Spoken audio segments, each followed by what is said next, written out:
And then I promise you an amazing grand finale with the other two performances. I will now invite Dr. Amit Bodh Upadhyay sir to please come up on the stage and tell us all about Shrishti. He has been a part of it ever since it started, and I think nobody could be better than him to explain us about the importance of Shrishti. धन्यवाद। एक बार जोरदार तालियां आज के कार्यक्रम के हमारे मुख्य अतिथियों के लिए और एलएनसी समूह के डिफरेंट जो इंस्टीट्यूट है उनसे जो प्राचार्य और डायरेक्टर्स आए हैं और जो पार्टिसिपेंट्स से जोरदार तालियां टीम ट्रस्टी और एलएनसी के लिए और जोर से धन्यवाद। क्षितिज पावक अगर समीरा पंच रचित धम शरीरा, इन्हीं पंच तत्वों से निर्माण हुआ है शरीर का और प्रकृति का। और हम नदी हमारी जल, नदी हमारी माता है और पेड़ हमारे पूर्वज कहते हुए प्रत्यक्ष या अप्रत्यक्ष रूप से प्रकृति को नुकसान पहुंचाते आए हैं। और उसका परिणाम है अप्रैल माह में हम देख रहे हैं किस प्रकार से ग्लोबल वार्मिंग और क्लाइमेट चेंज को हम फेस कर रहे हैं। इसी सबको ध्यान में रखते हुए हमारे चेयरमैन सर जो हमेशा हमसे कहते हैं कि कुछ नया करो, उन्होंने हमें मोटिवेट किया 2005 और 6 में कि कुछ आप पर्यावरण संरक्षण के लिए कीजिए। और अनुपम सर ने उसी तारतम्य में हमें मोटिवेट किया तो सृष्टि 2006 क्वेस्ट नेचर क्लब के द्वारा एक क्लब लेवल पर स्टार्ट हुआ और आज उसका वर्तमान स्वरूप देख रहे हैं एक बृहद रूप। 2006, 2008, 2010, 2013, 2018 और 2020 के बाद कोरोना काल में हम इसको ऑफलाइन मोड में नहीं कर पाए। और अगर हमने प्रकृति के प्रति हम मानवीय ना हुए, प्रकृति ना हुए, तो गीता जी में एक श्लोक है कालोस्मि लोकक्षयकृत प्रबद्धो लोकान सहर्तु मेह प्रवृत्तः, यानी कि मैं समस्त लोगों का नाश करने वाला विकट महाकाल हूँ जो इस समय इस काल को नाश करने के लिए प्रकट हुआ हूँ। तो प्रकृति की विकृति प्रदूषण यही कहते हुए मुस्कुराएगी हम सब पर। मेरे को निश्चित आपको मालूम होगा कि हम इस बार 37 इवेंट्स कर रहे हैं। वो उनकी जो थीम है वो directly indirectly environmental conservation and protection है। अभी हमारे जो अतिथि आए हैं संगीता मैडम WWF की डायरेक्टर, उनसे हम नेचर क्लब के माध्यम से पिछले 22 वर्षों से जुड़े हुए। वन विहार के सर आए हैं, हमारे बच्चे वहाँ जाकर विभिन्न डिफरेंट कॉम्पिटिशंस में भाग लेते हैं, उनका सहयोग हमें मिलता रहता है। अंत में मैं यह कहते हुए अपनी वाणी को विराम दूंगा। कामयानी में जयशंकर प्रसाद ने लिखा है हिमगिरी के उन्तुक शिखर पर बैठ शिला की शीतल छांव, एक पुरुष भीगे नैनों से देख रहा था प्रलय प्रवाह, नीचे जल ऊपर हिम, एक तत्व की प्रधानता कहो से जड़े चेतन। तो निश्चित रूप से हमारी सृष्टि से LNCT ग्रुप के इस कार्यक्रम से आप सभी में चेतनता का विस्तार होगा और आप पर्यावरण संरक्षण जागरूकता के लिए, जैसा कि हमारी पूर्णा मैडम बोलती हैं, एक कंट्रीब्यूशन होना चाहिए किसी भी कार्य में आपका, आप कंट्रीब्यूट कर पाएंगे। पूरे LNCT परिवार को, LNCT प्रबंधन को, सारे HODs को, स्टूडेंट्स को, शिक्षकों को हार्दिक धन्यवाद इस कार्यक्रम को सफल बनाने के लिए। Thank you.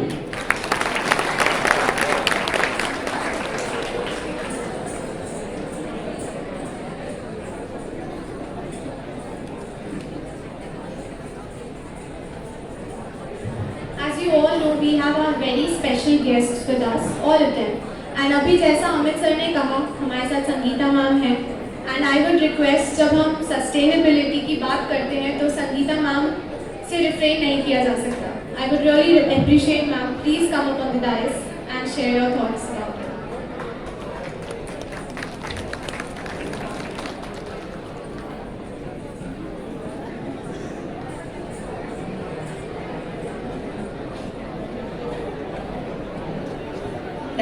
Thank you so much. A very good afternoon to all of you. Wow, what a good start. मेरे को अभी भी I'm having goosebumps. इतना जोरों से, इतने अच्छे से आप लोगों ने जो ये स्टार्ट किया है सृष्टि का, it's really a wonderful thing. And I know that कि आप लोग आज एजुकेशन से रिलेटेड या कुछ ये सब नहीं सुनना चाहेंगे, एंड मैं भी नहीं आपको ये सब बताने वाली, बिकॉज जो एक नॉर्मल चीज़ें हैं बताने की कि आप लोगों को एनवायरनमेंट से रिलेटेड क्या करना चाहिए, व्हाट ऑल फ्यूज छोटे छोटे से स्टेप्स आप लोगों को करने चाहिए, लेने चाहिए, जो आप अपनी खुद डेली लाइफ में ले लें। आई थिंक वो सब आप लोगों को यहाँ एक इतना बढ़िया प्लेटफॉर्म मिला है, and I am really thankful to the college management that उन्होंने इतने अच्छे से ये सृष्टि का जो आयोजन किया है, जिसका थीम भी environment protection, wild life, nature conservation है। सो आप लोगों का जो एक ऑलरेडी रुझान है इस तरफ, so I don't think I need to tell you more about that. And definitely it's such a nostalgic moment for me also, because आप सबको देख के इतना सारी gathering in a traditional dress, मेरे को अपने कॉलेज डेज की याद आ गई, because बहुत साल पहले we also used to do it like this, and really it's a beautiful thing. And इतना जो जैसे अभी डॉक्टर अमित बोध उपाध्याय जी ने बताया कि he has been associated with WWF India for the last 20 years, and yes, definitely he is one of our I think they started हमारे यहाँ एक नेचर क्लब बनता है, तो क्वेस्ट नेचर क्लब आपके यहाँ स्टार्ट हुआ था, and I must say that, and I must congratulate the management also, that it is the best, one of the best nature club of WWF India, जिसकी yes, and thank you, and जिसका कि national level पे भी उनको इस पे recognize किया गया है, so congratulations for that. And अब सिर्फ मैं I don't want to say anything much about, I can just say that कि जो एक youngsters में creativity होती है, ideas होते हैं, and सबसे best thing है energy. So that is the thing जो WWF India is also tap, and I think यहाँ पे LNCT में भी मैंने वही चीज़ देखी है कि जो youngsters की creativity है उसको कैसे आप लेके आते हैं. We need a platform. So ये एक बहुत अच्छा प्लेटफॉर्म है थ्रू सृष्टि, जहाँ पर आप अपने टैलेंट दिखा सकते हैं, हिडन जो आपके आइडियाज हैं उनको आप सामने ला सकते हैं, बिकॉज मेरा मानना है कि नॉलेज इज वेरी इंपॉर्टेंट. सो जो आपने स्टडीज में पढ़ाई करी है, जो आप लोग पढ़ रहे हैं, उसको आप फिर नेक्स्ट लेके आइए एक्शन में, पॉजिटिव एक्शंस लेके आइए. And then third is leadership. Be a change maker. आप लोग एक पॉजिटिव लीडरशिप लेके एक अच्छे से चेंज मेकर बनिए, become a motivator, motivate others, influence others to work towards environment protection. And एक मैं लास्ट में ये कहना चाहूँगी कि एक बहुत कॉमन, जैसे आज यहाँ पे बात चल रही है, मूवीज की भी हुई थी, सॉन्ग्स हुए, तो बहुत ही पिक्चर का एक बड़ा फेमस डायलॉग है, never underestimate the power of a common man. सुना होगा आप लोगों ने सबने. So I say that never underestimate the power of I. I is a letter as well as a word. तो हमको अपने ऊपर हमको एक कॉन्फिडेंस होना चाहिए कि whatever we do we make a difference. Focus होके हम जो भी करेंगे हम उसमें डिफरेंस ला सकते हैं. B a change maker and protect environment. Thank you so much. Thank you for calling me.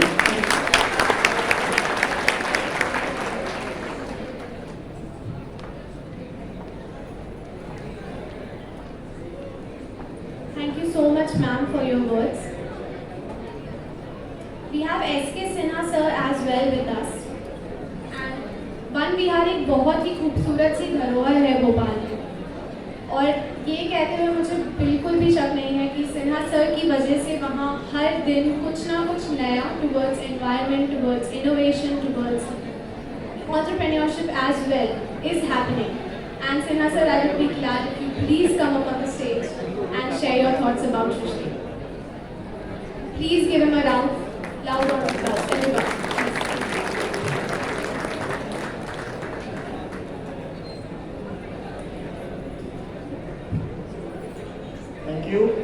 Thank you for inviting me and giving an opportunity. आप लोगों से बात करने का एक मौका मिला, और ये जो अच्छा कार्यक्रम चल रहा है हम लोग इसको कंटिन्यू करना चाहते हैं, इसलिए मैं बहुत ज़्यादा बातें नहीं करना चाहता हूँ. बस इतना ही कहना चाहूँगा कि वन विहार बना भोपाल के निवासियों के लिए और उन्हीं के द्वारा बनाया गया है.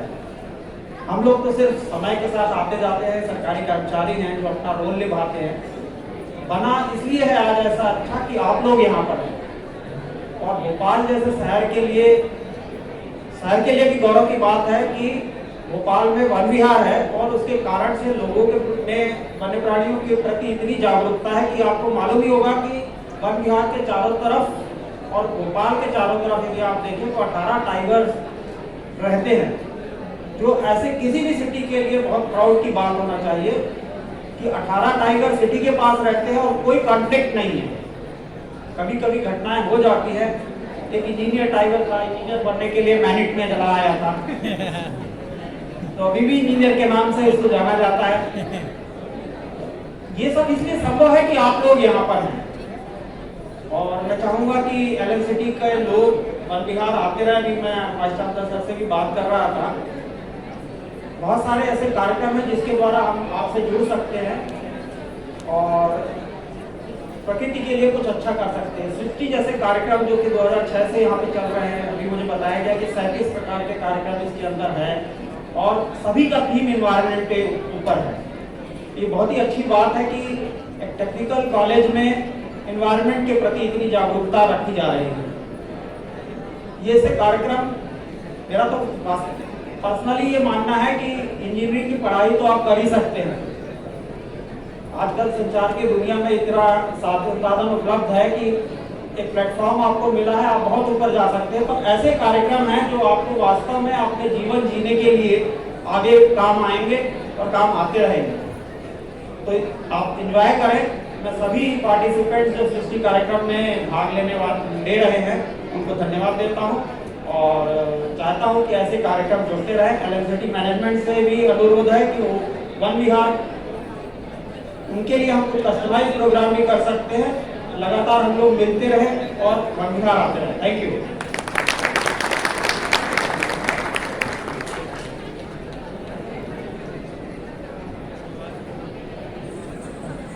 Thank you so much, sir.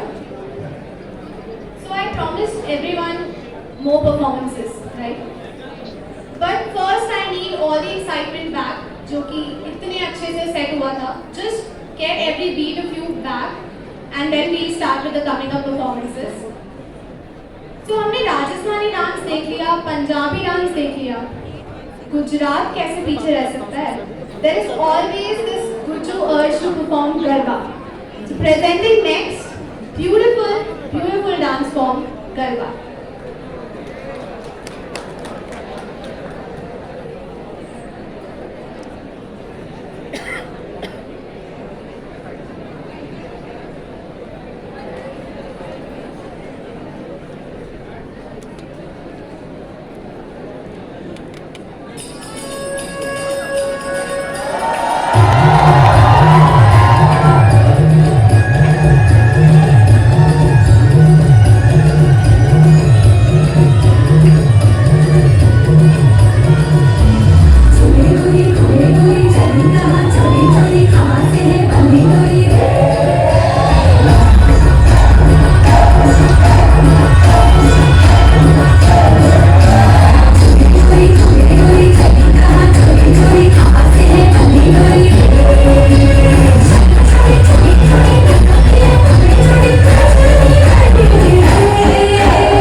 with our guest. Sangeeta ma'am, please come on the stage and let's have a quick picture of yours with the group.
Indian classical forms और इंडियन डांस फॉर्म्स के तो हमने सारे dance almost cover कर लिए.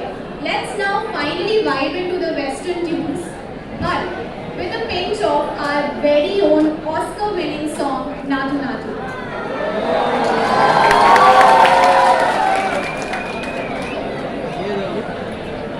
ये बहुत तेज नाटू के लिए तेज करेंगे लोग.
उड़ा के तुम भी नाचो, जम के ताल ढोल बेटा राजू उड़ के नाचो. हीरो से भी तेज कोई कर सके जो मेज नाचो. अस्तबल में घोड़े जैसे भाग छोड़ छोड़ नाचो. मोटा मिर्चा खा के ऐसे नाचो. आज छोरे आज बोले आज छोरे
वेदांत पीछे रखो.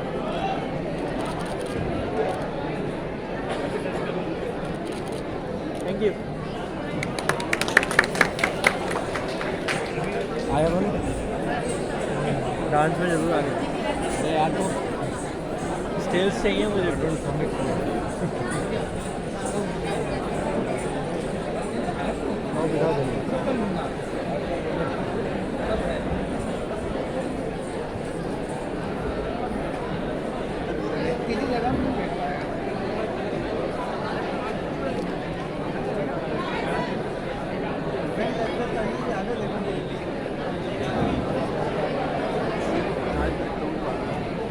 I would now request Dr. N.K. Thapak sir to please come up on the dais and tell us all about Srishti, and we are very pleased to have you here, sir. Really like to listen to all of your thoughts.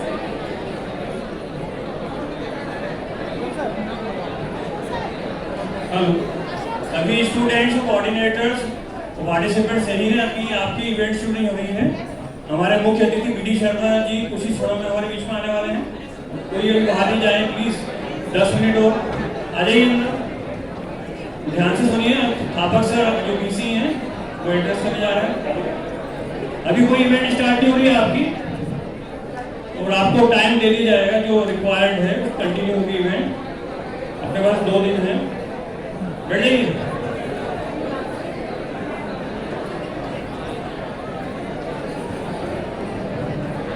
LNCT group द्वारा आयोजित पर्यावरण, तकनीकी, सांस्कृतिक, सामाजिक खेलकूद गतिविधियों के समागम सृष्टि 2030 में पधारे आज के कार्यक्रम के मुख्य अतिथि मैडम संगीता सक्सेना जी, आदरणीय श्री एस.के. सिन्हा जी, सभागार में विराजमान एलएनसीटी समूह सहित विभिन्न शैक्षणिक संस्थानों से पढ़ाई शिल्पकारगण, अपनी प्रतिभा से लोहा मनवाने वाले होनहार विद्यार्थियों, एलएनसीटी परिवार के सभी वरिष्ठ एडवाइजर, मार्गदर्शक, कंधे से कंधा मिलाकर चलने वाले एलएनसीटी विश्वविद्यालय, एलएनसीटियंस, मैं आप सभी का सत्र 2030 में एलएनसीटी ग्रुप द्वारा ग्रुप की ओर से हार्दिक स्वागत, वंदन, अभिनंदन करता हूँ। आज संविधान निर्माता बाबा साहेब डॉक्टर भीमराव अम्बेडकर जी की जयंती भी है। उनके पीड़ित मानवता की सेवा को समर्पित संकल्प को बारंबार प्रणाम करता हूँ और उनको सादा नमन करता हूँ। एलएनसीटी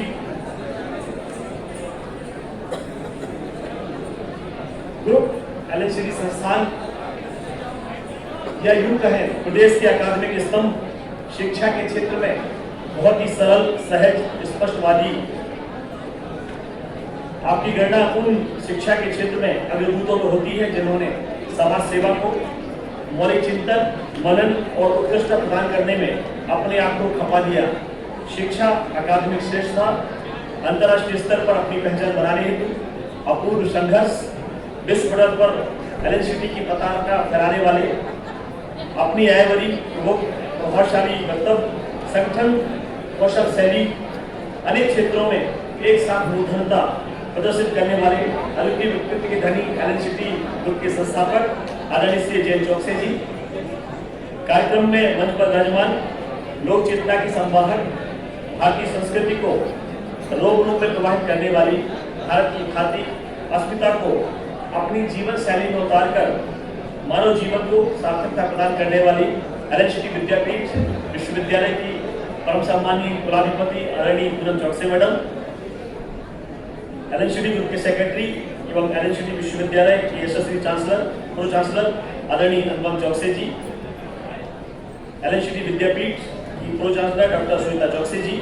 एलएनसीटी ग्रुप के एग्जीक्यूटिव डायरेक्टर श्रीमती पूजा चौकसे जी, नर सेवा नारायण सेवा को अपना ध्येय मानने वाले इस धरती के समस्त शिल्पकार, शिक्षक, एलएनसीटी के वो सम्मानीय शिक्षक जिन्होंने अपनी समस्त शिल्पकला के माध्यम से अनेकों विद्यार्थियों का पथ प्रदर्शन किया, ऐसे एलएनसीटी ग्रुप के गुरुकुल के समस्त आचार्य श्रेष्ठ। आज का यह कार्यक्रम निश्चित रूप से विद्यार्थियों को संपूर्ण चरित्र निर्माण एवं व्यक्तित्व विकास की अवधारणा पर केंद्रित है, जिसमें विद्यार्थी अपने अंदर छिपी प्रतिभाओं को निखारकर अपने कैरियर एवं हॉबी को दोनों को पूरा कर सकते हैं।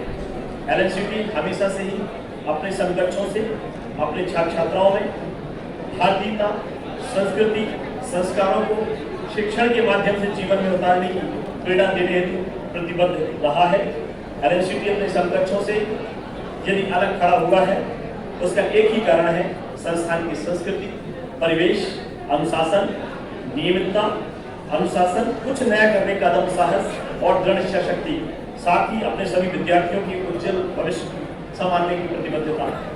कोई भी संस्थान तभी महान और उत्कृष्ट बनता है जब वहाँ रोज प्रेरणा देने वाली संस्कृति या कल्चर होता है। अकादमिक पर्यावरण कल्चर ही संस्थान को अलग बनाता है। एक बात और कि इस कल्चर पर जहाँ वहाँ कार्यरत मौजूद समस्त स्टाफ, कर्मचारी यकीन भी कर रहा हो।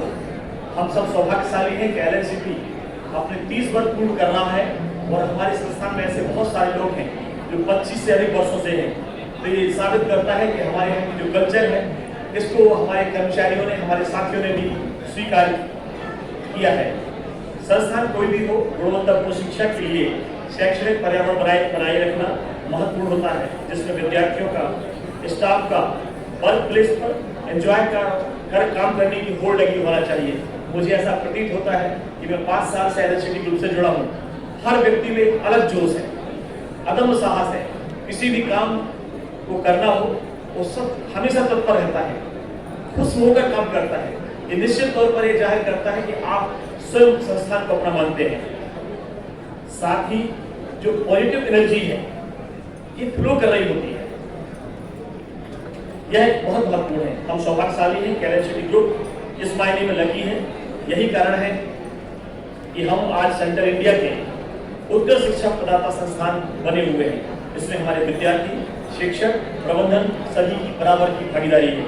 अंत में मैं सभी प्रतिभागियों को सृष्टि 2003 के सफल आयोजन की बधाई देता हूँ। साथ ही आयोजकों को भी बधाई देना चाहता हूँ कि इस तरह के नवाचार को हमेशा जारी रखें। अभी बच्चों ने बहुत शानदार प्रदर्शन किया। ये उनकी छुपी प्रतिभाओं के लिए एक उत्कृष्ट प्लेटफॉर्म है। सिर्फ कोई भी डिग्री आपको एक प्लेटफॉर्म का काम करती है। किसी संस्थान में आप एंट्री तो पा सकते हैं, लेकिन जो आपका स्किल है, जो आपका कॉन्फिडेंस लेवल है, यह आपको सफलता के नए आयाम तक पहुंचाती है। मैं सृष्टि के आयोजकों को, खासतौर से एलएनसीटी ग्रुप के जो हमारे सूत्रधार हैं, यहाँ के अमित बोध उपाध्याय जी हैं, राय साहब हैं, को बधाई देना चाहता हूँ। इस तरह के आयोजन के माध्यम से हम बच्चों में छुपी प्रतिभाओं को निखारने का काम तो करते ही हैं, साथ ही संपूर्ण व्यक्तित्व विकास और चरित्र निर्माण की एक पाठशाला की इमारत भी यहाँ से तैयार करते हैं और रखते हैं। इन्हीं शब्दों के साथ मैं पुनः बधाई देते हुए अपनी वाणी को विराम देता हूँ। जय हिंद, जय भारत। Thank you.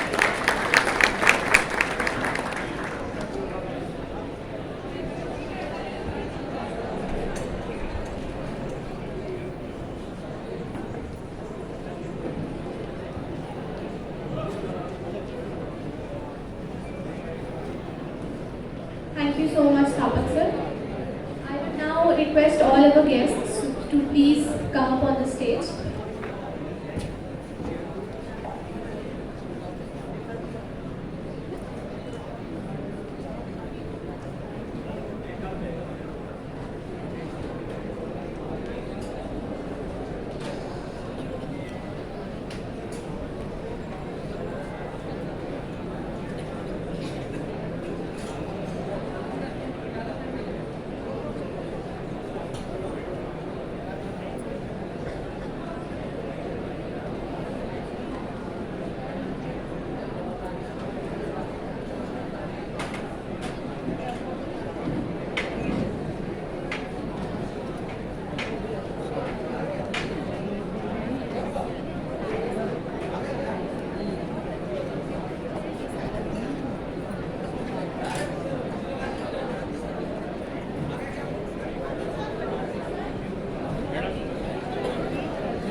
हेलो, कुछ ही क्षणों में हमारे मुख्य अतिथि जो हैं बी डी शर्मा जी और भगवान दास सरनानी जी, बाकी हमारे साथ संगीता मैडम और सिन्हा जी हैं।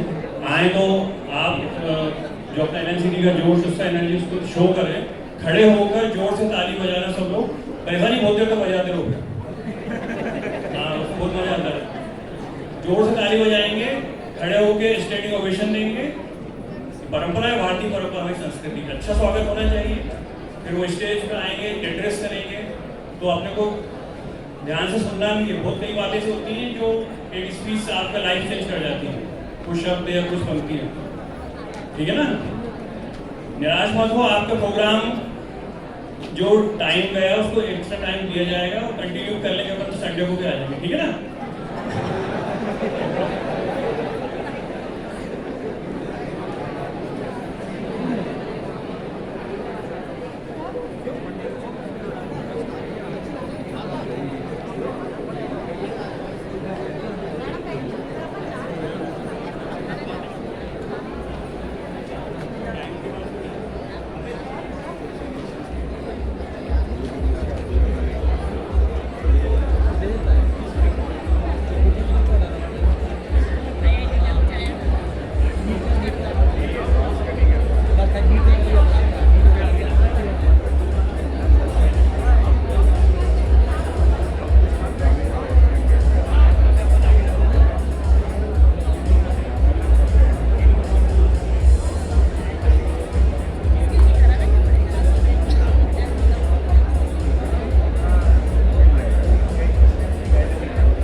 आपको भी यहाँ पर गर्मी दिखाना जो बाहर दिख रही है, कमजोर नहीं पड़ना चाहिए, अंदर और बाहर एक जैसा जोश। तैयार हो जाओ, जो लोग सो तो नहीं गए। हाँ तैयार है जी, जोरदार तालियों से स्वागत है। हमारे कार्यक्रम के मुख्य अतिथि आदरणीय बीडी भैया के नाम से भगत शर्मा जी आ चुके हैं, जोरदार तालियां। परिवार आपका हार्दिक स्वागत करता है सर। लाडले नेता जिन्होंने अपनी विशिष्ट कार्यशैली से मध्य प्रदेश की अपितु पूरे राष्ट्र के राजनीतिक पटल पर अपनी छाप छोड़ी है, उनके साथ हैं लोकप्रिय नेता भगवान दास सरनानी जी का जोरदार तालियों से स्वागत करता है एनएनसीटी परिवार। आदरणीय चेयरमैन सर, आदरणीय पूनम मैडम से मैं रिक्वेस्ट करूंगा कि वो स्टेज पर स्थान लें।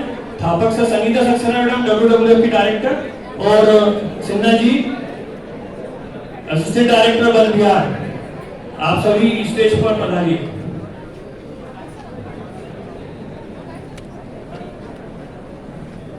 हमारी भारतीय संस्कृति की परंपरा के अनुसार हम अब अतिथियों का स्वागत पौधों के द्वारा करने जा रहे हैं। तो मैं आदरणीय अनुपम सर, श्वेता मैडम, पूजा मैडम से बीडी भैया के स्वागत के लिए आमंत्रित करता हूं पौधों के द्वारा।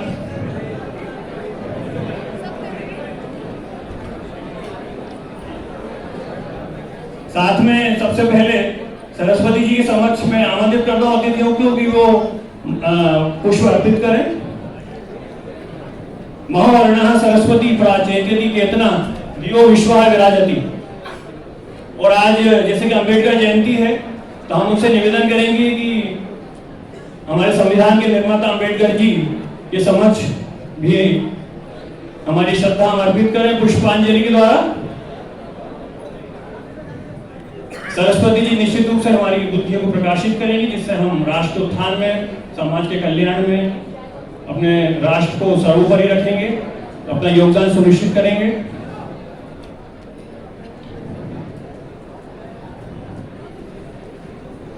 आज बहुत ही उनका बिजी शेड्यूल था, पर उन्होंने हमारे एलएनसीटी परिवार की रिक्वेस्ट को स्वीकार किया। इसके लिए हम बहुत आभारी हैं बीडी भैया के।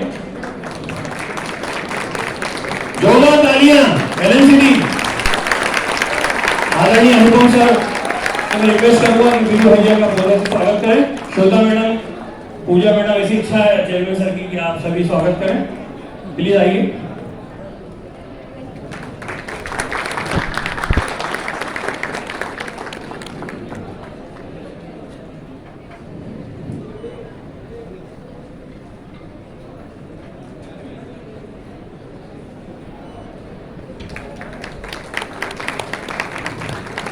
आदरणीय राय साहब से रिक्वेस्ट करूंगा कि मैं मोहनलाल भगवान दास सप्तान जी का स्वागत करें पौधे के द्वारा।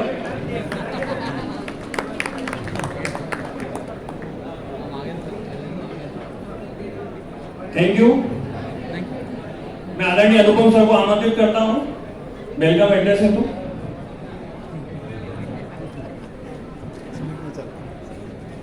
धन्यवाद अमित सर।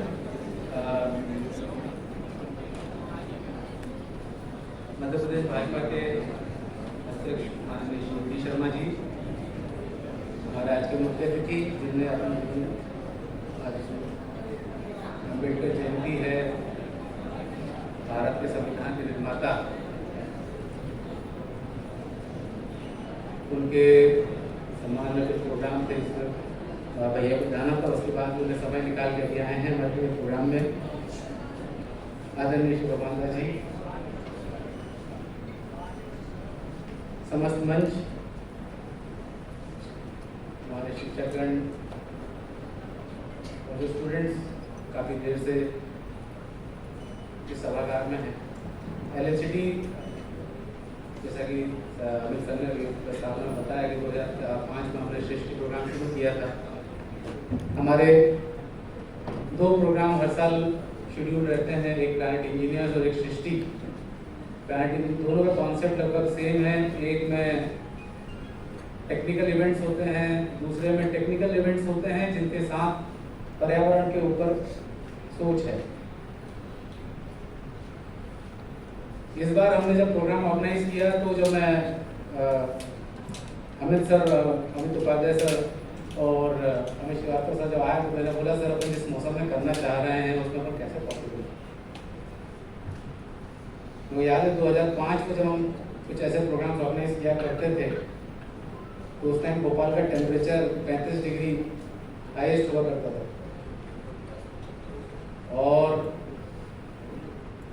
अभी अप्रैल का आधा महीना भी नहीं निकला है, हम ऑलरेडी 40 टच कर चुके हैं। और इस साल शायद ही सब लोगों ने सुना भी होगा कि शायद दशकों का सबसे गर्म वो रहेगा। इस साल 50 डिग्री से ज़्यादा टेम्परेचर रहने वाला है। सोच की बात है। तो जब हमने प्रोग्राम की बात की तो हमने बोला कि हम कहाँ ऑर्गेनाइज करेंगे, तो हमने बोला कि कोई भी बाहर का प्रोग्राम ऑर्गेनाइज करना इस गर्मी में पॉसिबल नहीं है। लास्ट ईयर में आपके खैर 2 साल कोविड के टाइम में प्रोग्राम ऑर्गेनाइज नहीं कर पाए, तो कई बच्चों को मालूम भी नहीं होगा कि हम कैसे प्रोग्राम ऑर्गेनाइज करते थे। मैं सबको बता ही रहा था कि हमारे जो प्रोग्राम होते थे तो कई बार अभी जो फाइनल ईयर के स्टूडेंट होंगे उन्होंने तो शायद एक आध प्रोग्राम देखा भी नहीं होगा। 2 साल कोविड में निकला और जब वो फर्स्ट ईयर में जब पहला प्रोग्राम हुआ होगा तो पार्टिसिपेट भी नहीं कर पाए वहाँ पर। तो हम 2 साल 3 साल बाद प्रोग्राम ऑर्गेनाइज कर रहे हैं। दोनों का मिक्स है, अभी प्लांट इंजीनियर्स और उसमें उसके बाद भी जो हम एनवायरनमेंट के बारे में सोच सकते हैं, विचार कर सकते हैं, उस पर करें। अभी इंटरनेशनल लेवल पे इंटरनेशनल ईयर ऑफ मिलेट्स मनाया जा रहा है। कि भारत का सोच था कि कोई श्री अन्न, मोटा अनाज, उसके ऊपर कंसंट्रेशन किया जाए, जो कि हमारे बहुतल्य गेहूं चावल की जगह श्री अन्न पर ध्यान दिया जाए। तो ऐसे ही कुछ चीज़ें हमारे टेक्निकल माइंड्स के बीच से निकले, ये हमारा कॉन्सेप्ट रहता है। सर ने बोला कि जब शेर भी इंजीनियर क्या कहते हैं बाघ भी इंजीनियर बनने पहुंच सकते हैं तो हमारे पास तो इंजीनियर ऑलरेडी बैठे हुए हैं।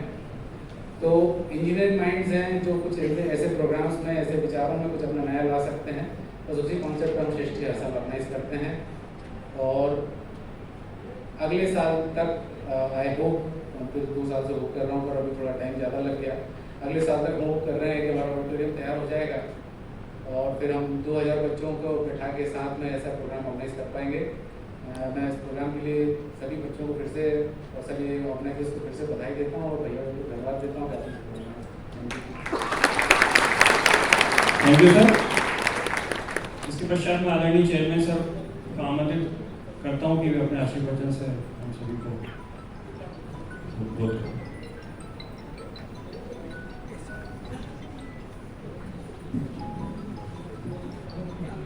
सर्वप्रथम मैं सृष्टि के रचयिता को प्रणाम करता हूँ और LNCT ग्रुप द्वारा संचालित या ये इस सृष्टि प्रोग्राम के मुख्य अतिथि मध्य प्रदेश भाजपा के प्रदेश अध्यक्ष भाई शर्मा जी, भाई सबनानी जी, हमारे बीच सिन्हा साहब और संगीता जी आए हैं, मैं सबका हृदय से स्वागत अभिनंदन करता हूँ। और मैं LNCT ग्रुप परिवार के उन छात्रों को, विद्यार्थियों को जो इस सृष्टि प्रोग्राम में कुछ नया करने की चाह रखते हैं, नया करते हैं, मैं उन्हें इसमें शामिल कर होने के लिए बधाई देता हूँ। हम हमेशा प्रयास करते रहे हैं कि पर्यावरण के संरक्षण के लिए कोई नया करें, कुछ नई चीज़ सोचें और इसी ताकत में हमने कई ऐसे नए कार्यक्रम किए। यहाँ WWF के समिति का गठन किया, वन संरक्षण के लिए हम बच्चों को पेड़ लगाने की वो देते हैं, क्योंकि कुछ चीज़ें ऐसी हैं जो प्रकृति ही कर सकती है। मैं कल 2-4 दिन पहले गंगा के किनारे खड़ा था और निरंतर उसकी धार को बहता देख के सोच रहा था कि वाह जो सृष्टि का क्षेत्र। हम लोग यदि एक नल चलाते तो बिजली 1 मिनट के लिए चली जाए तो फिर वो नल बंद हो जाता, और ये धार कभी बंद नहीं होती। तूने कैसी व्यवस्था की? वो सृष्टि के जो संचालक हैं उनको थोड़ा सा आप सपोर्ट, वो तो करेंगे ही जो करना है, आपको थोड़ा सा सपोर्ट, उनके हिसाब से चलना है, आपका जीवन सुखमय, शांतिमय और प्रतिभाशाली हो। मैं अपने मुख्य अतिथि को सुनना है। मैं छात्रों के बीच तो हमेशा ही कुछ ना कुछ नया जानने की बात करता रहता हूँ, करता भी हूँ, कराता भी हूँ, और कोई ना कोई नई परंपरा, नए ढंग का काम शुरू करने की हमेशा बात कहता हूँ, और जिससे कि आप कुछ ऐसा करो कि जहाँ भी आप खड़े हो आपके पीछे लाइन लगे, आप सबसे आगे हो। धन्यवाद। जय हिंद। धन्यवाद सर। आदरणीय सबनानी जी सादर आमंत्रित हैं आशीर्वचन हेतु। 2 शब्द जी। धन्यवाद सर। तो हमारे BD शर्मा जी, जिनके लिए हम सुबह से आतुर हैं, सादर आमंत्रित हैं हम सभी को मोटिवेट करने के लिए।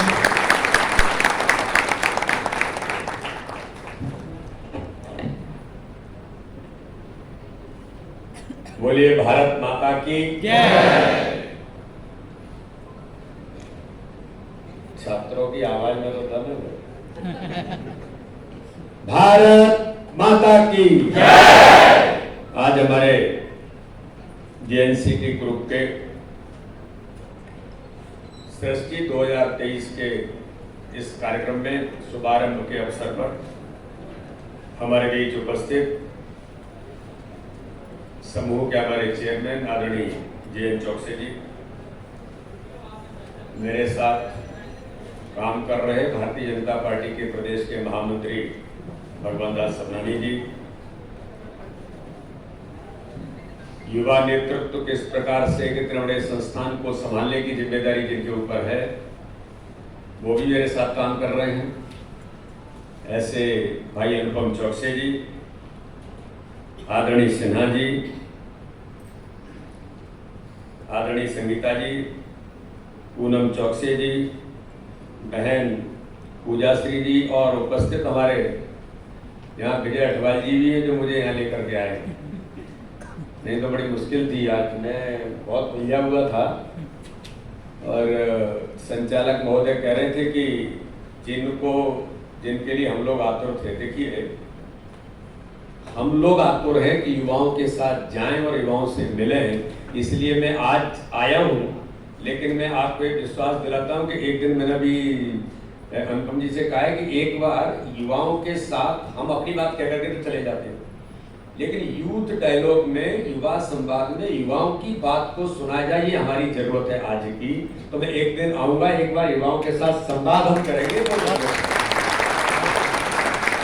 तो उपस्थित हमारे सभी यहाँ पर प्राध्यापकगण, सभी मेरे छात्र नौजवान भाई और बहनों, आज दो बड़े अवसर हैं और इन दो बड़े अवसरों पर मुझे आज युवाओं के साथ बात करने का अवसर मिला है, इसलिए मैं अपने आप को सौभाग्यशाली मानता हूं। और मैं आज चौकसे जी आपको धन्यवाद करता हूं कि मुझे आज यहाँ आने का अवसर मिला, छात्रों के साथ बात करने का भी अवसर मिला है। और आज तो इतने बड़े अवसर हैं कि इन दो अवसरों को इस भारत के अंदर नहीं, दुनिया के अंदर लोग याद रखते हैं। आज भारत रत्न, भारत के संविधान के निर्माता बाबा साहब अंबेडकर की जन्म जयंती है। और केवल भारत नहीं, दुनिया के अंदर जिन्होंने अपने आप को एक स्थान बनाकर, मैं कभी ये कहता हूं कि इस भारत के इतिहास में बाबा साहब अंबेडकर जैसे व्यक्तित्व के संघर्ष को अगर हमने से कोई विद्यार्थी पढ़ेगा और उन सारी घटनाओं को देखकर संविधान निर्माण करने वाला व्यक्तित्व खड़ा होता है, और संविधान निर्माण के समय उनके ऊपर हुई प्रताड़नाओं से लेकर उनकी अवहेलना जो हुई समाज के अंदर, उन बातों का 1% भी रिफ्लेक्शन नहीं आता है। तो मैं कभी कभी कहता हूं कि व्यक्ति महान कैसे बन जाता है। जैसे हमें से विद्यार्थी हैं, हमें से किसी विद्यार्थी के साथ कोई ऐसी घटना, ऐसी कोई अवहेलना, ऐसी कुछ चीजें हो और आपको कभी मौका मिले तो आपको वो आपके ऊपर जो हुआ है उसको याद करके आप अपने व्यवहार में उसे रिफ्लेक्ट कर रहे हैं।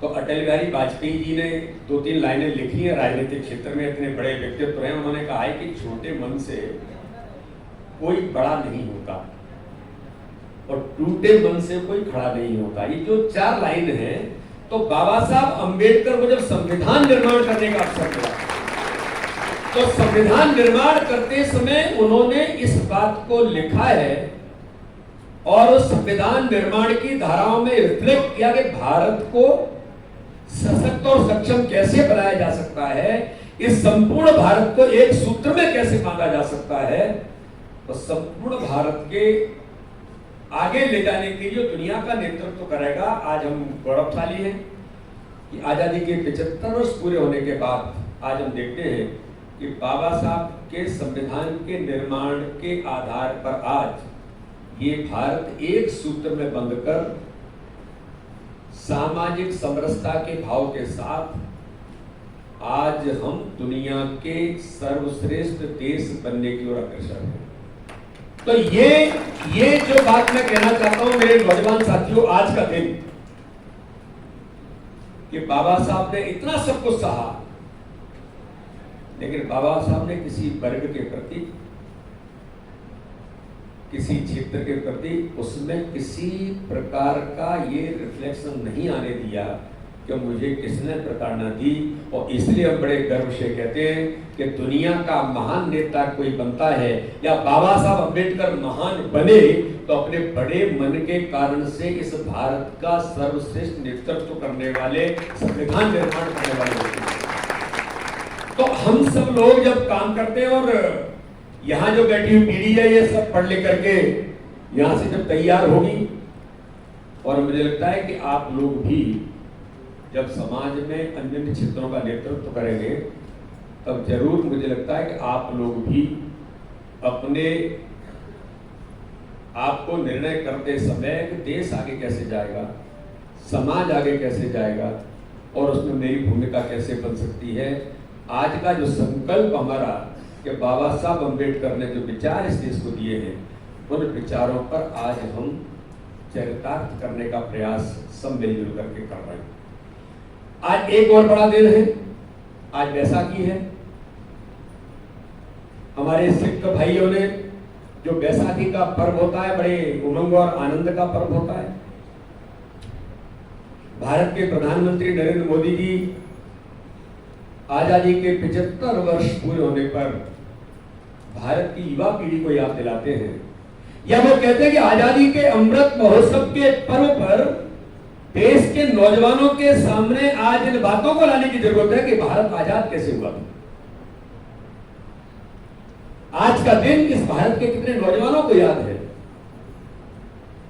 कि बैसाखी के पर्व पर जलियांवाला बाग के अंदर जब उमंग और उत्साह के साथ परिवार सारे लोग जब मनाने के लिए पहुंचते हैं और जलियांवाला बाग के अंदर अंग्रेज वहां पर इतने बड़े समुदाय को गोलियों से खून देते हैं। और आपने देखा होगा जलियांवाला बाग के बारे में, आज सर्च करेंगे आप तो आप देखेंगे तो आपका मन और आपका हृदय और आज की जो पीढ़ी है, क्योंकि हम सब लोग तो आजाद भारत में पैदा हुए, 47 से बाद पैदा हुए माने वाले तो मुझे लगता है इस कॉलेज में भी शायद कोई ही होगा, कोई होगा ही नहीं है जो आजादी से पहले पैदा हुआ हो।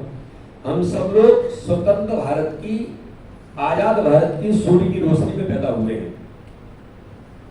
तो जलियांवाला बाग के अंदर जब अंग्रेजों ने गोलियों से उन लोगों को जब भूना तो बच्चे, बेटियां, बहनें, माँ, लोग वहां पर जो उसके अंदर कुआ था उसमें पता नहीं कितने लोग चले गए और इतना बड़ा नरसंहार जो जलियांवाला बाग के नाम से जाना जाता है, भारत की आजादी के लिए आज के दिन एक नहीं पता नहीं कितने लोगों ने बलिदान किया। तो उन क्रांतिकारियों को याद करने का दिन भी आज है, जलियांवाला बाग को याद करने का दिन भी आज है। और भारत के इस आजादी के अमृत महोत्सव में देश की नौजवान पीढ़ी जो हम सब लोग हैं, हम लोगों को भी आज जानने की जरूरत है कि भारत के इतिहास में आजादी कैसे हुई। किसी कवि ने लिखा है कि कौन कहता है इस देश को आजादी यूं ही मिली है, हर कली इस बाग की कुछ खून पीकर ही खिली है, मिट गए वो नीम के पत्थर बने हैं, मिट गए वो नीम के पत्थर बने हैं। ये महल जो आज का भारत है उन शहीदों की छातियों पर खड़े हैं जिन्होंने बलिदान इस भारत को दिया। तो इस बात का उल्लेख हम सब यहाँ से, मुझे लगता है कि हमारे व्यक्तित्व का निर्माण हो रहा है। हमारी जो शिक्षकों की बैठी पीढ़ी है वो आपके व्यक्तित्व का निर्माण कर रही है। और व्यक्तित्व केवल योग्यता के आधार पर नौकरी पाना या योग्यता के आधार पर नेता बन जाना या योग्यता के आधार पर बड़े ब्यूरोक्रेट्स बन जाना या योग्यता के आधार पर हम सब लोग मिलकर के कोई उद्योगपति बनने का काम करेंगे। अलग अलग क्षेत्रों में काम करने वाले हमें से पता नहीं कितने लोग खड़े होंगे, लेकिन ये सब हम क्यों बन रहे हैं? आदमी बनता है कुछ समय बाद सारी चीजें छूट जाती हैं। तो इस भारत के अंदर आज की नौजवान पीढ़ी को हम सब उन लोगों ने, चाहे चंद्रशेखर आजाद, राम प्रसाद बिस्मिल, भगत सिंह से लेकर कितने लोग हैं, आज अगर हम कहें कि भगत सिंह असेंबली के अंदर जाकर के जब बम फोड़ते हैं और बम फोड़ करके भागते नहीं है, वो कहते हैं कि मैं गिरफ्तार इसलिए होता हूं कि भारत के करोड़ों करोड़ जो नौजवान हैं, ये जो बहरी और अंधी जो सरकार है, जो अंग्रेजों की गुलामी के समय में अंग्रेज इस देश का जो शासन कर रहे हैं, इनको याद दिलाने के लिए मैंने असेंबली में बम फोड़ा है कि आवाज सुनो, देश का नौजवान खड़ा हो गया है भारत की आजादी के लिए। और भगत सिंह गिरफ्तार होकर के जाते हैं और जब वो लिखते हैं, कभी आजकल मुझे लगता है कि हम लोग, मैं भी नहीं पढ़ पाता हूं, हम लोग कितना पढ़ पाते नहीं पढ़ पाते, कि देखिए लोगों ने क्या नहीं किया है। भगत सिंह ने लिखा है कि मैंने इसलिए किया कि मुझे फांसी होगी, फांसी होने के बाद इस फांसी पर देश के यूथ जब इस चीज को देखेंगे और सुनेंगे और पढ़ेंगे तो एक भगत सिंह नहीं करोड़ों भगत सिंह देश के अंदर पैदा होंगे, तब अंग्रेज देश से भागेंगे और अंग्रेजों को देश से जाना होगा। तो ये जो भाव है, हम सब लोग अपने जीवन के अंदर कुछ अच्छा करने के लिए अपनी योग्यता के आधार पर, मैंने कहा कि बैठे हुए जो शिक्षक है, जो चाणक्य बनकर के आपको एक अच्छा नागरिक बनाने का काम तो कर ही रहे हैं, आप अपने प्रोफेशन में अच्छा कैसे करें। तो आज भारत के प्रधानमंत्री भी यही कहते हैं कि देश की युवा पीढ़ी को भारत का जो इतिहास है, गौरवशाली इतिहास है, भारत कोई केवल अंग्रेजों के समय या मुगलों के समय का भारत नहीं है। ये भारत तो 5000 वर्ष से ऊपर भी हमारा इतिहास कहता है, और ये भारत विश्व गुरु भारत रहा है। स्वामी विवेकानंद जैसे युवा ने दुनिया के अंदर जा करके, जब हमें लोग कहते हैं ये तो भारत तो सांप सपेरों का देश है, ये यूरोप के अंदर लोग कहते थे भारत सांप सपेरों का देश है। इस भारत को दकियानूसी शब्दों का उपयोग किया जाता था दुनिया के अंदर। इस भारत को गंदा भारत कहा जाता था। स्वामी विवेकानंद ने उस समय एक युवा सन्यासी ने शिकागो के अंदर केवल 2 शब्द, कुछ नहीं कहा।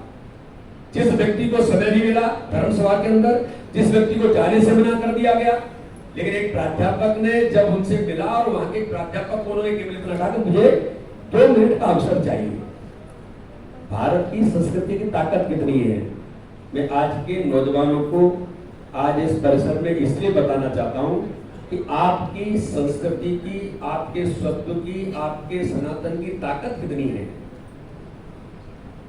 जो शिक्षक ने प्रयास किया और उनको जाकर के कहा कि ठीक है, सभा के अंत में आपको 2 मिनट मिलेंगे, और स्वामी विवेकानंद युवा सन्यासी जब मंच पर जाते हैं और केवल उद्बोधन, जैसे मैंने आपको सबका संबोधन किया, ऐसे संबोधन शुरू करते समय जिन शब्दों का उपयोग करते हैं शिकागो के उस वक्तव्य में, तो केवल 2 शब्द कहा उन्होंने, इस धर्म सभा में मेरे बहनों और भाइयों। लोग ये कहते हैं, मैंने भी इन शब्दों का उपयोग किया। बहुत सारे लोग सभाओं में, कार्यक्रमों में इन शब्दों का उल्लेख करते हैं। कभी कोई भाई बहन कह देता है, कभी कोई बहनों और भाइयों कहता है, लेकिन स्वामी विवेकानंद ने जब इन शब्दों का उपयोग किया तो पूरी धर्म सभा के अंदर दुनिया के लोग थे, किसी ने समाज के, दुनिया के लोगों को बहन और भाई के नाते से संबोधन नहीं किया। ये भारतीय संस्कृति का द्योतक था। हर आदमी को हम बहन और भाई के नाते से हम मानते हैं। तो स्वामी विवेकानंद ने संबोधन किया तो लोग कहते हैं कि 10 मिनट तक उस पर तालियां बजती रही। ये भारतीय संस्कृति का,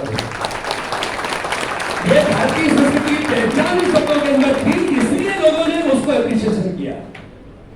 और बाद में तो कहते हैं, आपको ध्यान में होगा, आज की नौजवान पीढ़ी जब स्वामी विवेकानंद को पढ़ेगी तो आपको ध्यान में आएगा कि लगातार फिर डिमांड आती रही कि वंस मोर स्वामी विवेकानंद को सुनेंगे, स्वामी विवेकानंद को सुनेंगे।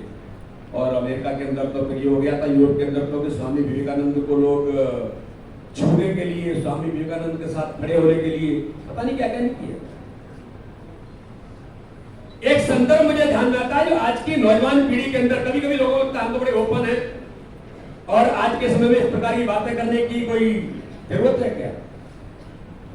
लेकिन भारतीय संस्कृति ये कहती है, स्वामी विवेकानंद को एक महिला ने कहा कि मैं आपके साथ शादी करना चाहती हूं, शिकागो के वक्तव्य के बाद।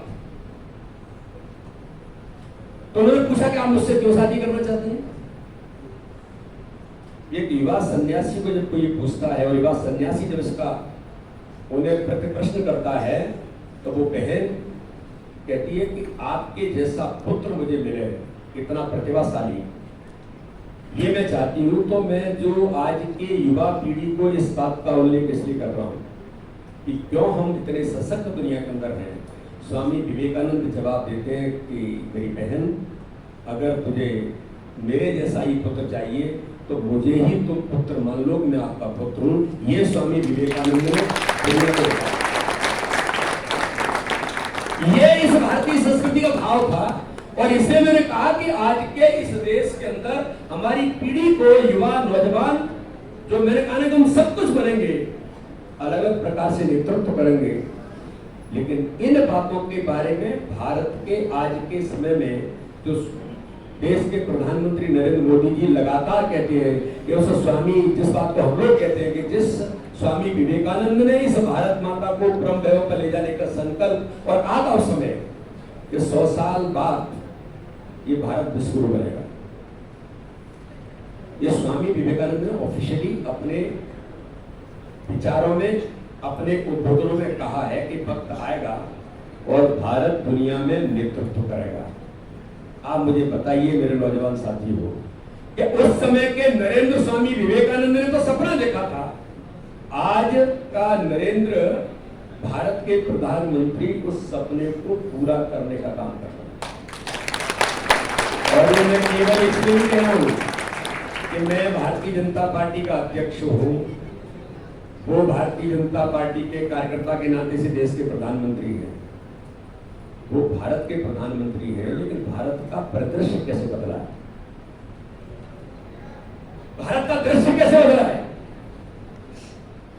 कि जिस बात का मैंने अभी उल्लेख किया कि भारत को लोग गंदा भारत कहते थे, लेकिन आजादी के 75 वर्षों के अंदर में एक बार ट्रेन के अंदर यात्रा करते समय मुझे एक एनआरआई का पूरा परिवार आया था लगभग 15 दिन के लिए।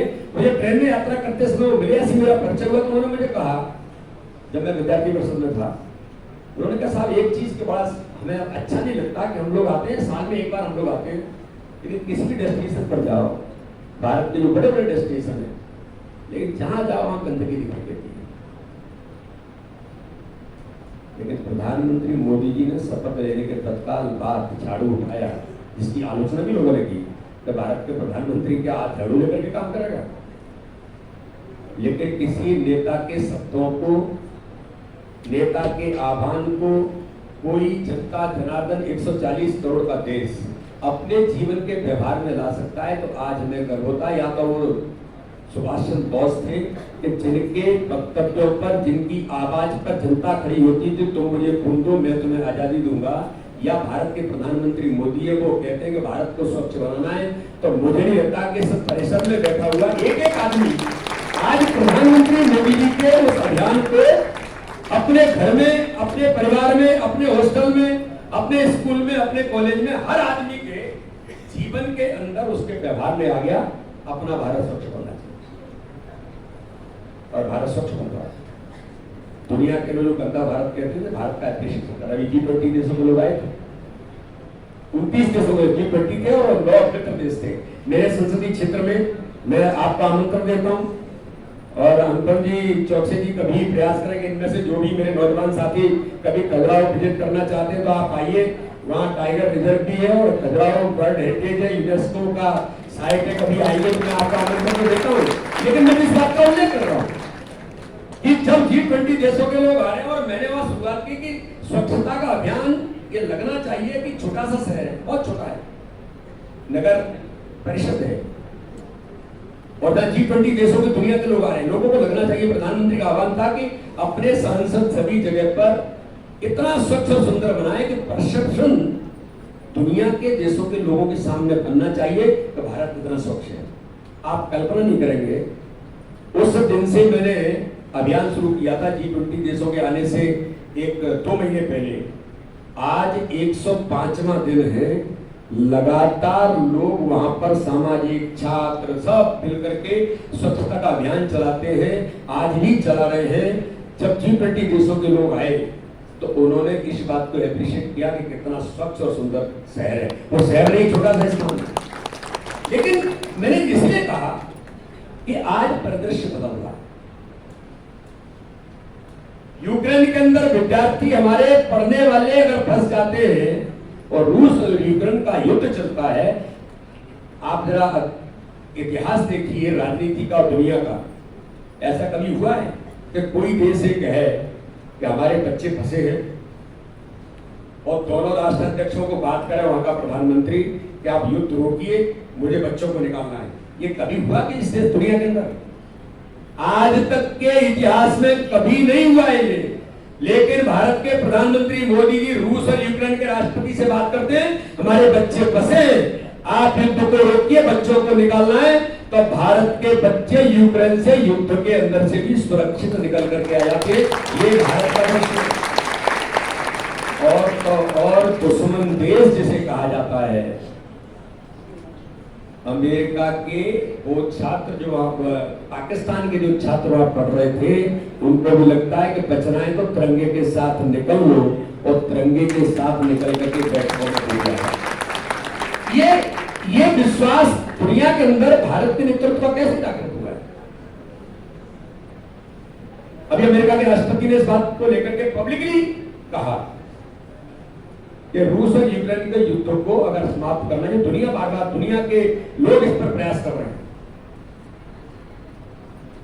तो अमेरिका के राष्ट्रपति ने कहा कि अगर इसमें कोई अपनी महत्वपूर्ण भूमिका इस युद्ध को रोकने में निभा सकता है तो भारत के प्रधानमंत्री मोदी निभा सकते हैं। ये कौन कह रहा है?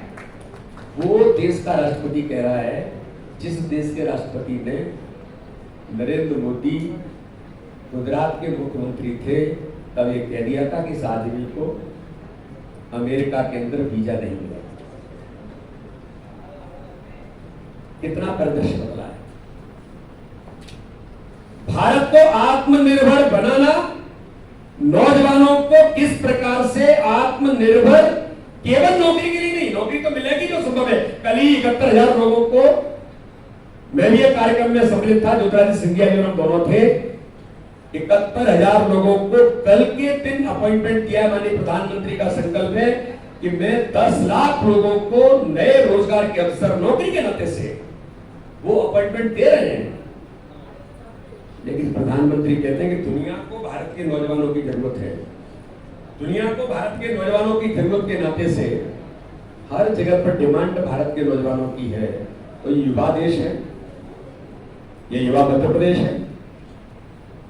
35 साल से कम उम्र के 60% लोग इस भारत के अंदर है। दुनिया बूढ़ी होती चली जा रही है, लेकिन भारत नौजवान है। तो इस नौजवानों की शक्ति, जो भारत की शक्ति है, इससे स्किल बना करके कैसे खड़ा करें?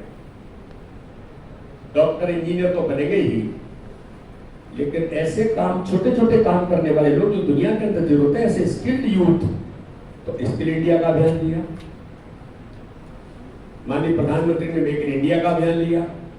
माननीय प्रधानमंत्री ने इनोवेटिव इंडिया में इनोवेशन करने वाले नौजवान, उन्हें अवसर कैसे मिल सकता है? आप कल्पना करेंगे, भारत के कोने कोने के अंदर किसी नौजवान ने कोई नया इनोवेशन किया है, कोई नया इनोवेटिव माइंड किसी नौजवान का है, उसके दिमाग में कोई परिकल्पना है, तो मन की बात में प्रधानमंत्री उस परिकल्पना को ऐसे चूज करते हैं और उस योजना को समाज के उपयोग के लिए कैसे इंप्लीमेंट किया जा सकता है, आप में से भी किसी के दिमाग में है और लगता है कि समाज के हित के लिए है, देश के विकास में उस विचार की, उस आइडिया की भूमिका बन सकती है, तो पहला ऐसा प्रधानमंत्री है जो इस दिशा में लगातार काम कर रहे हैं। तो बेटे बेटियों से लेकर हम सब लोग मिलकर के ये जो युवा शक्ति भारत की है, जिसे हम नारा लगाते हैं, ये जो युवा भारत है, युवा शक्ति ही राष्ट्र शक्ति है। हम सब एक सूत्र में देश के लिए मेरी भूमिका क्या बन सकती है, और मेरी भूमिका क्या बन सकती है वो मैं अगर कहूं, जो स्वामी विवेकानंद को किसी नौजवान ने पूछा कि मैं देश के लिए कुछ करना चाहता हूं, आपका नाम बहुत बड़ा है, मैं आपके पास आया हूं कि आपका सुझाव क्या है। तो स्वामी विवेकानंद ने उसको 2-3 बार देख करके कहा कि बेटा एक काम करो, फुटबॉल के मैदान में जाकर के फुटबॉल खेलो। वो तो बड़ा नाराज हो गया, उन्होंने कहा साहब आप कैसी बात करते हैं, मैंने तो आपका बहुत नाम सुना है, स्वामी विवेकानंद तो दुनिया के इतने बड़े युवा संत हैं और मैं आपसे कुछ पूछना है और आप कह रहे हैं जाकर के फुटबॉल खेलो। उन्होंने कहा कि तुम्हारा शरीर देख करके मुझे लगता है कि अपने शरीर को स्वस्थ बना करके अगर आप तैयार होंगे तो फुटबॉल खेल करके शरीर स्वस्थ बनेगा, शरीर स्वस्थ बनेगा तो मन भी स्वस्थ होगा, और मन स्वस्थ होगा तो देश के लिए अपने आप अच्छे काम करेंगे। तो ये जो हम लोग डॉक्टर बनेंगे, इंजीनियर बनेंगे, IAS बनेंगे, नेता बनेंगे, कोई भी बनेंगे, तो क्या ईमानदारी के साथ में एक अच्छा डॉक्टर बन सकता हूं? कोई गरीब आदमी गांव का आ जाए और उसको अगर ऑपरेशन करना पड़े और पैसे गरीब के पास न हो, तो आपका हॉस्पिटल आप कह देंगे भैया पहले 1 लाख जमा करो तब ऑपरेशन होगा। और गरीब आदमी आज भी, मैं तो किसान का बेटा हूं, शुद्ध गांव का रहने वाला हूं, जब पैसा नहीं होता तो उस गरीब के हालात क्या होते हैं। तो क्या संवेदनशील डॉक्टर हम आज समाज के अंदर बन सकते हैं? नहीं, गरीब आदमी है, जो होगा संभव होगा वो देखेंगे, लेकिन इसको जरूरत है कि इसकी जिंदगी बचे। जनरली डॉक्टर करते हैं, लेकिन क्या हम सब इस भूमिका में आ सकते हैं? एक अच्छा इंजीनियर बनकर के अगर हमको कोई रचना खड़ी करने के लिए है ये इंजीनियर जिम्मेदारी मिली है, तो हम देखते हैं कि बड़े बड़े इंजीनियर्स जिन्होंने दुनिया के अंदर नाम कमाया है, उनके बने हुए डैम आज भी नहीं टूटते, लेकिन आज के बने हुए डैम क्यों टूट जाते हैं? तो एक ईमानदार इंजीनियर समाज में बनने में मैं एक अच्छा इंजीनियर बन सकता हूं। मैंने कहा कि सम्मान मान ये तो सब मिलता ही है, आप जिस स्थानों पर पहुंचते हैं। एक अच्छा ब्यूरोक्रेट बनने में आप में से कोई बनेगा तो नहीं, मैं ईमानदारी से कम, मैं तो पॉलिटिशियन हूं, उसके बाद मैं इस बात को कह रहा हूं। ये तो पॉलिटिशियन की इच्छा होती है कि सारी ब्यूरोक्रेट हमारे रिमोट से चले, तो समाज की जरूरत है। जो प्रधानमंत्री मोदी जी लगातार गुड गवर्नेंस से लेकर के, आप मुझे बताइए भारत के राजनीतिक इतिहास में देश का प्रधानमंत्री ये कहता था, मुझे कहने में कोई संकोच नहीं है कि हम अगर 1 रुपया किसी गरीब को सहायता भेजते हैं दिल्ली से, तो 85 पैसे दलाल और बिचौलिए खा जाते हैं, भ्रष्टाचार में चला जाता है, 15 पैसे गरीब तक पहुंचता है। ये भारत के प्रधानमंत्री का ऑफिशियल वर्जन है। यहाँ कोई राजनीतिक सभा नहीं है, इसलिए मैं नाम ले रहा हूं, ना दल का नाम ले रहा हूं। लेकिन जब विजनरी व्यक्ति प्रधानमंत्री बनता है तो वो क्या करता है? वो ये नहीं कहता है कि ऐसा हो रहा है, लूट मची है, हम कुछ करेंगे, देखेंगे, ये नहीं कह रहा है। वो कहते हैं कि अगर 85 पैसे भ्रष्टाचार में जाता है तो ये तो देश के अंदर नहीं होगा। मैं इसको कहते नहीं है, वक्तव्य नहीं देते, कोई योजना बनाते हैं कि ये जो दलाल और बिचौलियों की व्यवस्था भारत के अंदर समाप्त कैसे हो।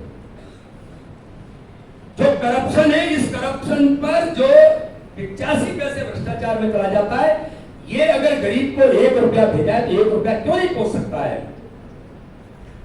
तो जनधन अकाउंट खोल करके देश के अंदर गरीबों के या जिनके अकाउंट नहीं है, तो देश के अंदर लोग आलोचना करते हैं कि प्रधानमंत्री क्या करने वाले हैं, कितना पैसा भेजेंगे, लेकिन उनको पता नहीं था कि ये किस उद्देश्य के लिए है कि डायरेक्ट बेनिफिट ट्रांसफर के माध्यम से आज मैं इन युवा शक्ति के सामने गंभीरता के साथ कह सकता हूं, भारत के प्रधानमंत्री नरेंद्र मोदी ने इस व्यवस्था को बदलकर दलाल और बिचौलियों को खत्म क्यों कर दिया?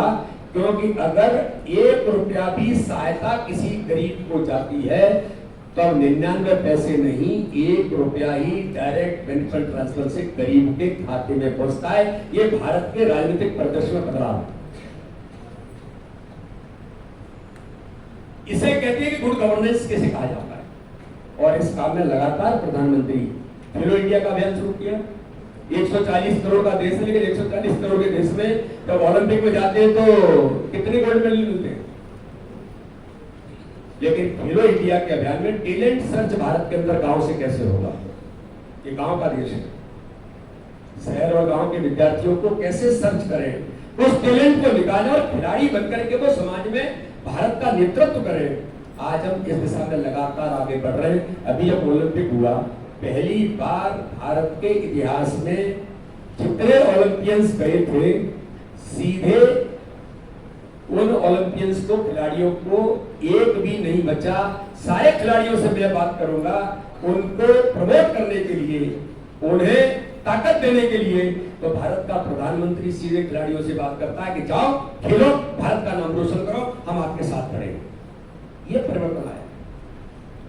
तो इसलिए आज हम सब नौजवान, मैं तो केवल इतना ही कहूंगा कि अपना काम हम कुछ अच्छा कैसे कर सकें। वो घर के लिए भी हो सकता है, परिवार के लिए भी हो सकता है, सोसाइटी के लिए हो सकता है, देश के लिए हो सकता है, नए इनोवेशन के आधार पर देश के लिए कोई आप नया कुछ दे सकते हैं, तो इनोवेटिव इंडिया के अंदर भी हमारे नौजवान इस दिशा में, मुझे लगता है कि जेएनसीटी ग्रुप ये कैंपस में 12,000 लोग हैं और ओवरऑल ग्रुप में 25,000 के करीब विद्यार्थी। एक बड़ी युवा ताकत वाला हमारा ये ग्रुप है, ये कैंपस है। इसलिए मैं आप सब लोगों से आज सभी नौजवान भाई और बहनों से इसी अनुरोध के साथ, और शिक्षकों की भूमिका भी भैया बहुत अलग है। आजकल ये भी क्वेश्चन खड़े होते हैं कि शिक्षक भी एक ऐसा शिक्षक जो बच्चों को तैयार करता है। इसलिए मुझे लगता है कि आप अच्छे चाणक्य अगर बन सकते हैं, तो जब आप अच्छे चाणक्य की भूमिका निभाएंगे तो इन्हीं में से कल कोई अच्छा चंद्रगुप्त बन करके भारत का नेतृत्व करेगा। इसी आशा और विश्वास के साथ आप सबको बहुत बहुत धन्यवाद, और चौकसी जी को, जेएनसीटी ग्रुप को मैं धन्यवाद करता हूँ कि आज का दिन महत्वपूर्ण दिन था। अगर मैं नहीं आता तो एक बड़ी अपॉर्चुनिटी मुझसे मिस होती। बहुत बहुत धन्यवाद। फिर मैं एक बार आऊँगा। जय हिंद, जय भारत। बहुत बहुत धन्यवाद होगा तालियां। निश्चित रूप से वीडियो भैया के उस प्रेम की उद्बोधन ने हम सभी में राष्ट्रीय भावना और स्वाभिमान को जागृत किया है और हमारी जिम्मेदारियों का एहसास कराया है। आदरणीय अनुपम सर से मैं निवेदन करूंगा कि बीडी भैया का अभिनंदन करें एनएनसीटी परिवार की ओर से।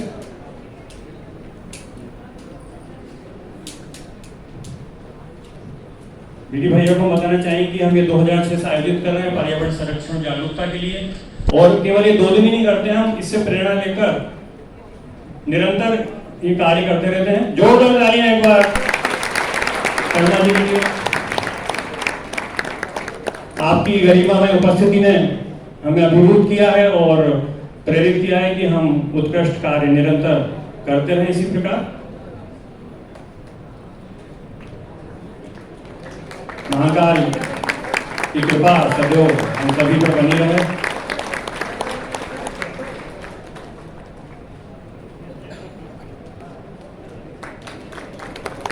बहुत बहुत धन्यवाद आपके इस आगमन के लिए। निश्चित रूप से अगर आप नहीं आते तो हम भी बहुत कुछ मिस कर जाते सर। और आदरणीय पूजा मैडम सादर आमंत्रित हैं भगवान दास सबनानी जी के अभिनंदन के लिए। तालियां बजती रहना चाहिए जिससे कि आपका भी एक एनर्जी मिलेगी, पॉजिटिव एनर्जी, सकारात्मक ऊर्जा का संचार होगा। पूज्य श्री चौकसे मैडम जो कि समाज कल्याण के लिए निरंतर कलाकुंज फाउंडेशन के द्वारा प्रयासरत हैं, और उसमें हम सभी सामने जोरदार तालियां भगवान दास सबनानी के लिए, लोकप्रिय नेता हमारे भोपाल के।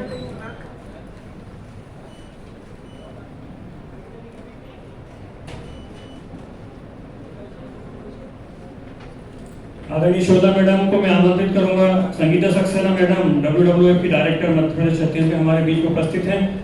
हम नेचर क्लब के माध्यम से पिछले 22 वर्षों से उनके साथ काम कर रहे हैं। आदरणीय श्रोता मैडम हमें हमेशा मोटिवेट करती है उत्कृष्ट कार्यों को। जोरदार तालियां एक बार संगीता सक्सेना मैडम और श्रोता मैडम के लिए।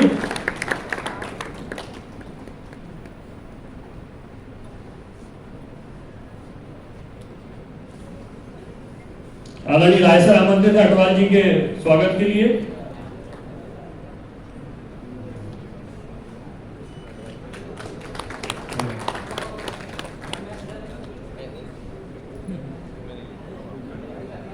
इसके पश्चात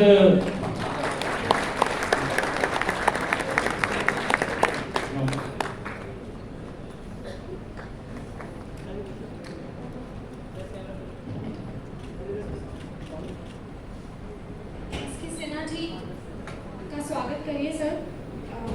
अमित बोध सर से मैं रिक्वेस्ट करूंगी।